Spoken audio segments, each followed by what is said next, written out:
ሳየው የኖበለጋ ሳቋም ብታፈልቅልኝ አጽናንክን ደቡጋ የኔ ነው ያልኩት ሁሉ ያንቺ ሆነና ፍቅሬ ወዳለሽበት ቦታ ያራምደኛል እግሬ ውበት መልክሽን ስታይ አቅም ያነሳት ጀመር ቀድሞ ባይሰራት ካንቺ አታስፈልግም ነበር ኧረ እንዲያው ከምን ሰራሽ ምን ሰው ወለደሽቱ መሽቶ በደረሽበት ከት ይሆናል ሌሊቱ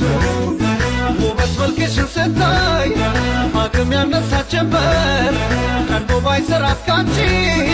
አታስፈልግም ነበር ኧረ እንዲያው ከምን ሰራሽ ምን ሰው ወለደሽቱ መሽቶ በደረሽበት ከት ይሆናል ሌሊቱ